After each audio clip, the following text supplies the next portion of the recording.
Good morning, welcome back to my allotment diaries. My name is Emma, these are my allotment diaries. I would love for you to subscribe to my YouTube channel if you are new around here. I've also got a few other ways you can follow me below in the description box. Again, I cannot talk this morning. It's just, I always get here really early just after the school run, and I'm a little bit like, my coffee hasn't quite kicked in yet, do you know what I mean?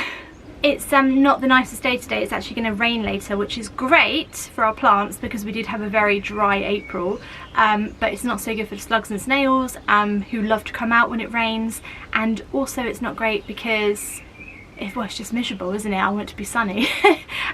Mainly it's good though because we need everything to get good water. Brought some beetroot with me today, which I sowed in modules at home, which I'm going to plant out in my new raised bed.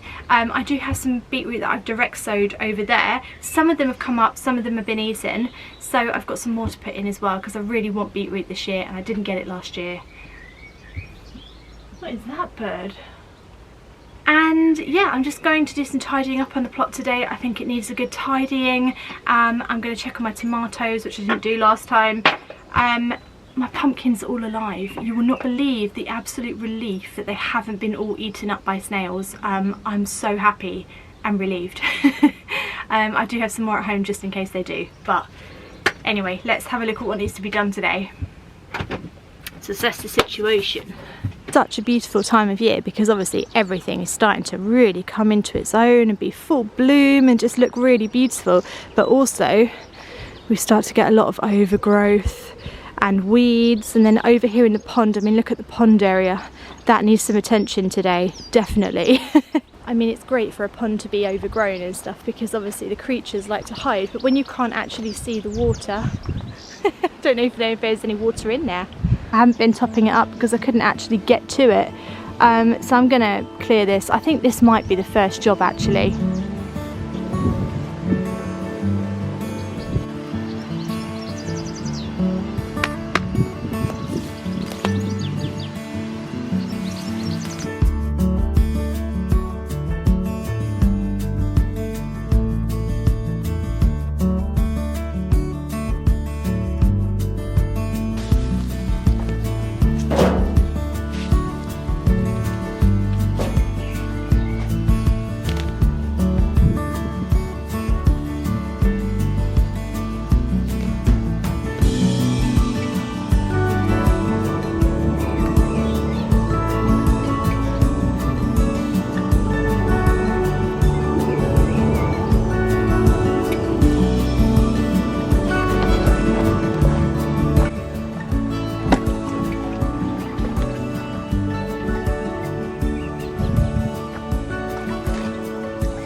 Might look like a lot, but it actually wasn't. And the thing is about ponds is that you need the sunlight to get to the water to clear it, so I had a lot of pondweed in there as well, so it's really good that I've cleared it now, but I think it looks a lot better.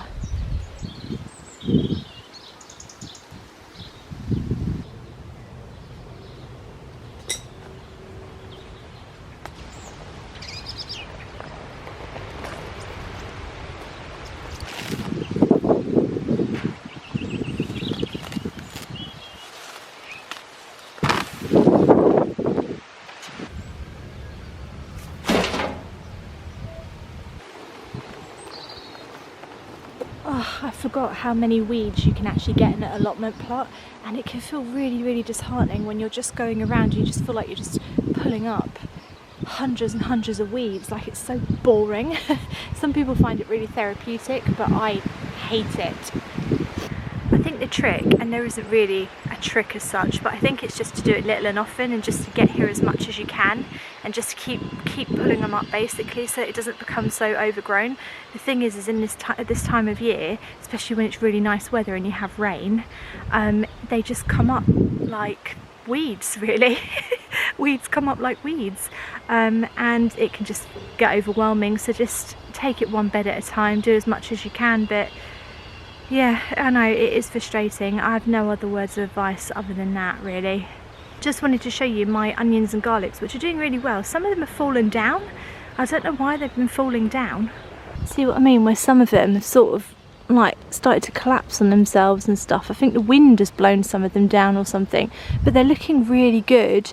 So in the front of my onions, and I have got white onions, I can't remember the name of them, and I've also got red onions, and you can tell which is which now, which is quite exciting. And then right at the back I've got all my garlic. I don't think they're ready yet. I think they have to go yellowy. I think all the leaves have to go yellow and die back, but it doesn't look like it's going to be too much longer, which is very exciting because I've never actually harvested these before. They've always died. Supposed to be one of the most like iconic allotment things to grow is onions and garlic, and I've never mastered it. This could be the year where I get onion and garlic, so I'm very excited. Please don't die.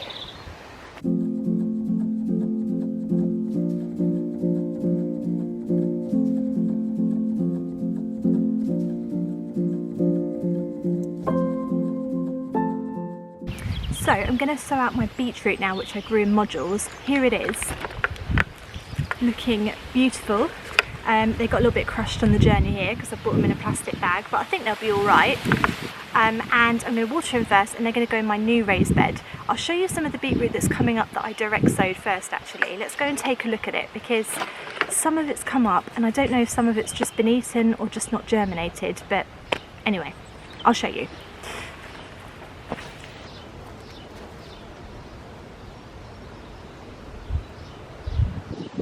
So you might be happy to see that my little pumpkins are completely fine. Very, very happy out there. Not been eaten yet. There's still time.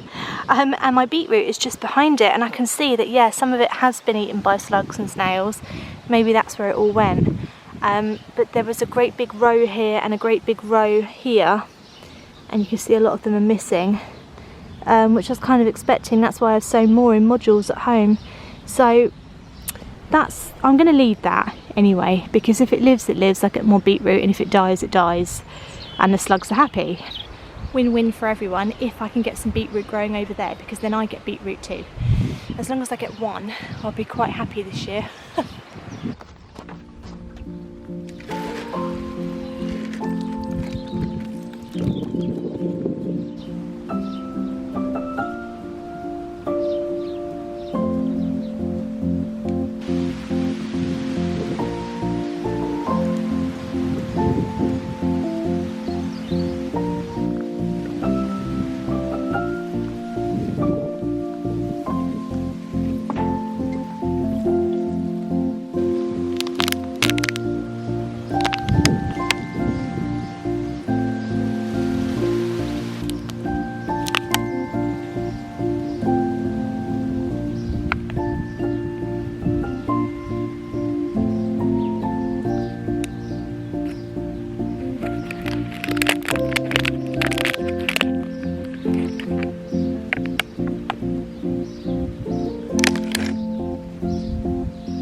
Right, there we go, they're out. That was actually quite a satisfying job putting those out. I don't really not direct sow things. What's it called when you don't direct sow it?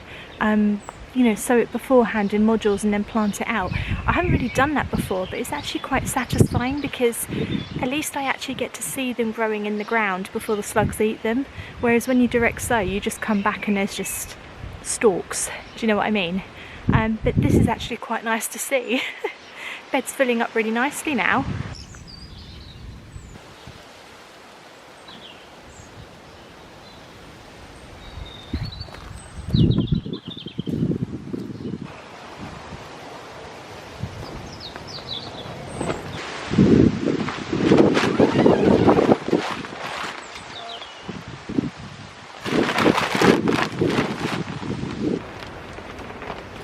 It's actually really windy today, so I'm glad I'm getting to see a really windy day, because now I know what my polytunnel can handle. So far it seems to be okay, so that's good. Right, let's have a look at these tomatoes. This one seems to have sort of died a little bit. I'm not sure if that's just an initial shock to the system of being moved. We'll see. I mean, the others are doing okay. I think some of them have had their leaves a bit scorched by the sun, but that's okay. I think they'll survive that. Yeah, they look alright, you know. I'm going to give them a water, I think.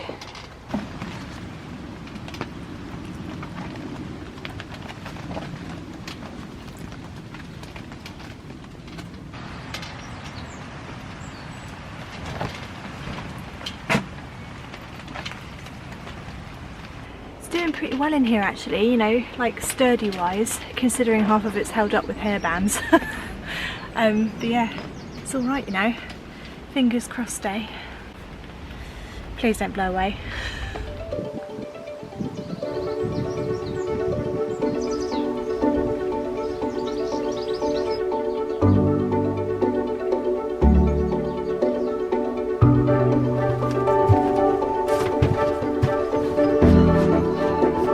Most of my life covered in dirt now. Not good dirt. Dirt. I hope you enjoyed my little vlog today. If you did, do subscribe to my YouTube channel. Come and follow me on my blog as well. I'm always putting up new posts about gardening, and my Instagram as well. And yeah, I will be back on Monday with another, hopefully, allotment vlog. I will see you then. Thanks for watching, everyone. Bye.